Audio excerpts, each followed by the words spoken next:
You're listening to Good Fit, Poor Fit, a podcast that explores the interaction between people, design, and activity. Good Fit, Poor Fit is part of the Universal Design Project, a nonprofit organization with a vision for every community across the USA to have a surplus of homes and opportunities for social participation that are universally and financially accessible. Learn more at universaldesign.org.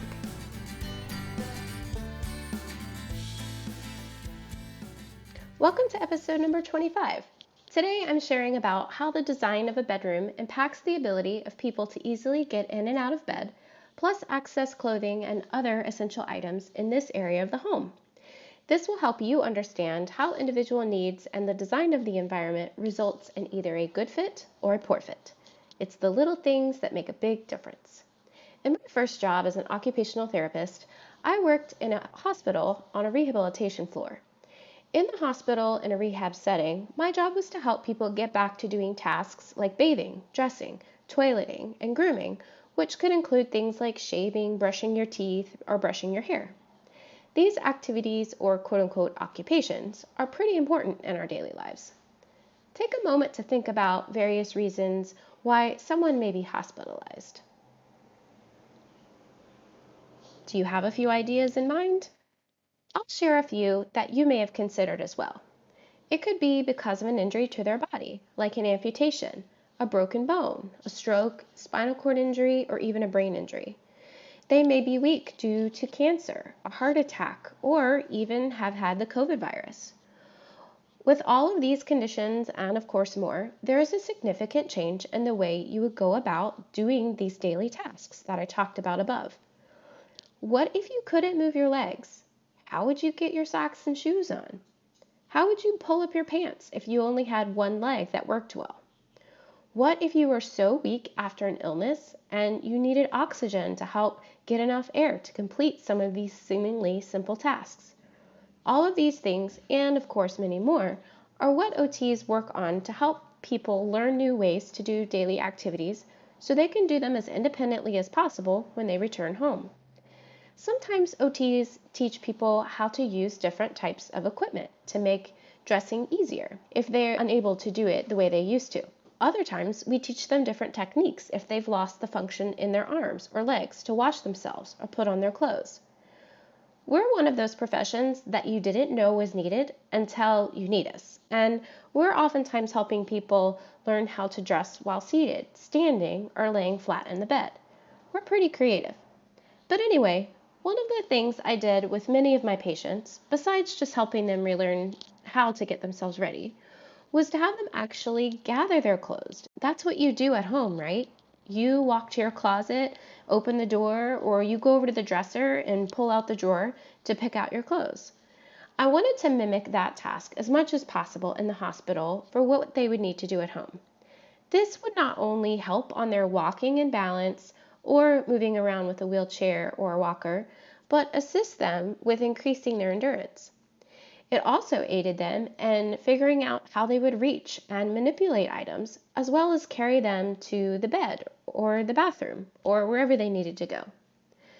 The way people go about these daily tasks may have had to change based on their injury or illness, especially if they are now moving around with a walker, a wheelchair, or crutches.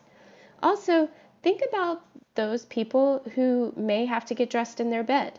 Did you know that sometimes people get dressed in their bed? People who do the task this way may need to get all of their clothes at night before laying down, so they can easily get dressed before getting out of bed in the morning. There's a lot of planning involved when an illness or injury is in the mix.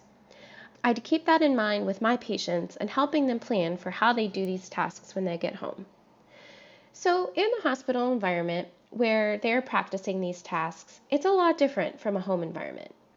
Usually it's easy to move around the room and there's lots of floor space around the bed, dressers, and getting over toward the bathroom. There are not usually tight spaces and there aren't a lot of trip hazards. The floor is generally tiled and easy for cleaning as well. Home spaces are much different. There could be a potential clutter on the floor or in the pathway to the closet, to the dresser, or over to the bathroom. Think about thick carpet or throw rugs that can easily get tangled up in mobility equipment. There could be cords, or the pathways could be really narrow, so it could actually prevent someone from getting anywhere in their bedroom. Think about how your bedroom is situated. How much room is beside your side of the bed currently? Do you think you'd be able to get a wheelchair that's about 30 inches wide beside the bed or around the room? If you have a walk-in closet, could you get through the door with a walker or a wheelchair? What about reaching the items in your closet if you couldn't stand up or reach down low? All of these types of things are important to think through in the way a bedroom and the storage is organized and designed. Unfortunately, many people are restricted by the space in their bedroom because of a smaller square footage. Most bedrooms aren't big enough to hold a king-size bed with room along the sides, to have a space for an end table on each side, plus room for a wheelchair and a caregiver. For a while after our daughter was born, we kept her in a bed right beside our bed. There was just enough room to fit the bassinet between the bed and the wall. Thank goodness that thing was on wheels, because I could move it just enough to stand up, but other than that, I had to scoot all the way down to the end of the bed to even get out. When someone comes home from the hospital and a friend or family member is trying to get the space ready for their return, many times a lot of things have to be rearranged, or things even removed from the room. That big bulky dresser that is right beside the bed may need to be moved so there's enough room. Plus, when people are dealing with designs that don't work well, some people may even have to get a bedside commode and set it right to the side of their bed if they can't easily get into their bathroom due to physical limitations or space requirements.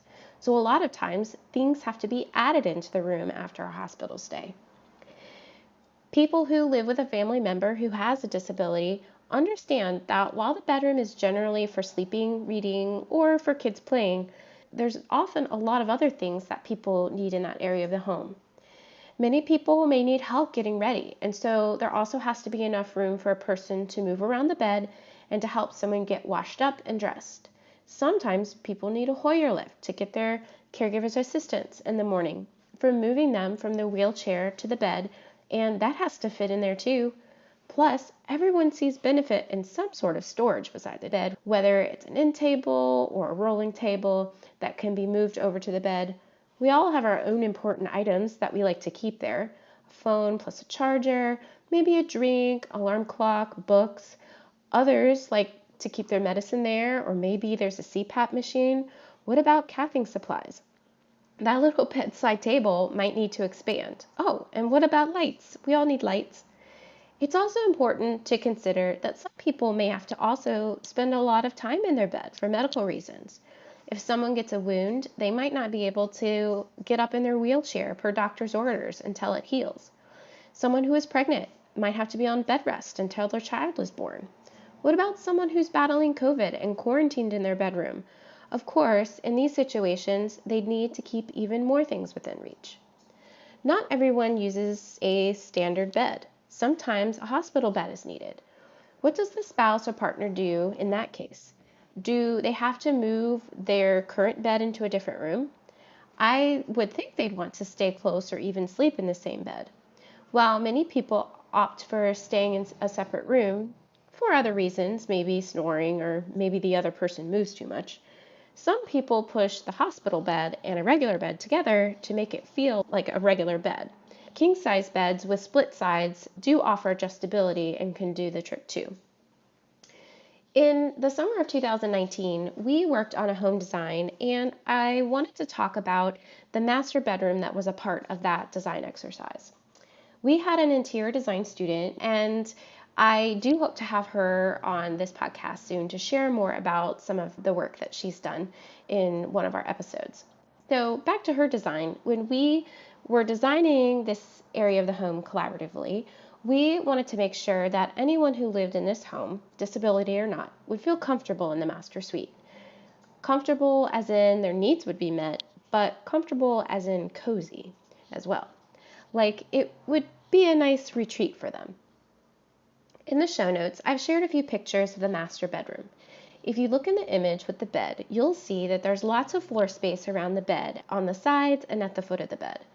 The bed shown is a king-size bed, and there's plenty of room around the sides for someone to get in and out easily if they used a wheelchair or other mobility equipment. There's also room for a caregiver to help and also room for a Hoyer lift. If people choose a smaller bed, there would be even more room for these tasks. Or if for some reason the couple needs to sleep in two different beds, two different twins maybe, or a twin bed and hospital bed, there's room for that too. We also decided to put a bench at the end of the bed because some people might need to sit down to do some of their dressing tasks or to put on their shoes. In the second picture, you'll see that on the opposite side of the room, we have a fireplace with a mantle and the TV over the mantle. And on either side of the fireplace, you'll see floor-to-ceiling wardrobe units. We felt it was a really nice touch to have additional clothing storage in this area to keep items within reach, but also behind closed doors so it wasn't messy. And if somebody didn't want to go into the closet, they didn't have to. They could also put a small chair in that area as well to make it cozy or have a nice little reading nook. The closet door isn't pictured here, but it is off to the right of the mirror in the second picture. And if you look in the floor plan, there is a walk-in closet, and you can see that there's enough space to turn around for someone who uses mobility equipment, which is about 5 feet.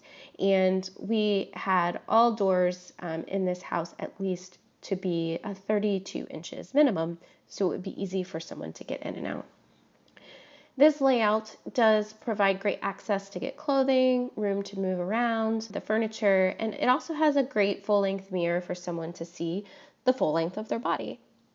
So one of the things we're really trying to do within our organization in the designs we create is to think through where furniture will go and how people will utilize the room once they're moved in. We are currently working with an architecture student named Bethany on another home design, and right now we are just discussing the layout of the home.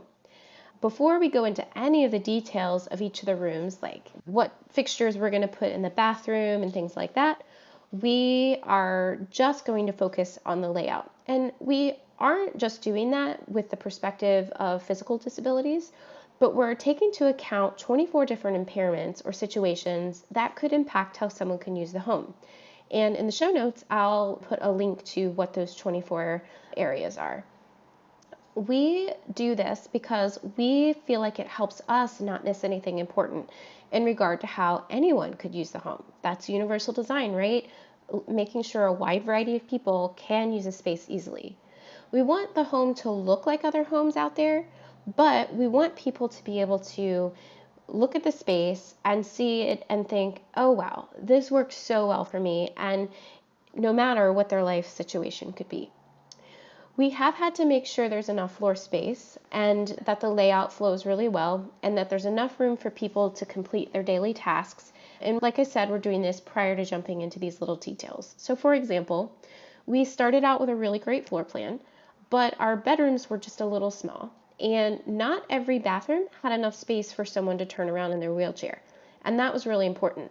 Actually, one of our design advisors, which I'm going to talk about a little bit in a minute, she says she uses a power chair, and she says she has never found a house that she can completely do a circle in a bathroom in her power chair. She always gets stuck somewhere.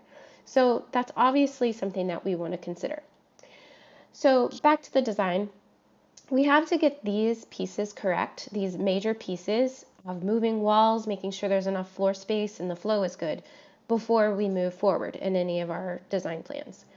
We are also concerned about there being too many doors to open. Swinging doors can just take up a lot of room and can be difficult for some people to manipulate to have to get around the door every time. So we are opting for some barn doors in specific places in the home to make things seem more open as well. So once we get these pieces ironed out, we're actually going to send this floor plan draft over to our design advisors. And they're a group of almost 90 people now who have direct experience with a disability or working with someone who does. And by running our plans through them, they can help us catch some of these things that we may have missed. This is a great way for checks and balances and learning from others who experience frustration of a home that doesn't fit well. And these people actually want to help us make things better. By the way, if you are interested in volunteering as a design advisor, it's pretty simple to apply. You should pop on over to our website at universaldesign.org/volunteer and learn more. There's also an application to fill out there as well. So that is the end of today's episode. I look forward to sharing more about Bethany's project in future podcast episodes. But for now, I hope you learned a little bit more of how people use their bedrooms with a disability and why the design can really make a big difference in how comfortable and functional the room can be. So thanks for listening, and I look forward to sharing more soon. Bye. Thanks for listening to Good Fit, Poor Fit. I'm your host, Sarah Pruitt, Program Director and Occupational Therapist at the Universal Design Project. Learn more about our work at universaldesign.org and find more episodes and links to subscribe at goodfitpoorfit.com. If you have questions or topics you'd like to discuss, email us at podcast@universaldesign.org. Thanks for fitting us into your day.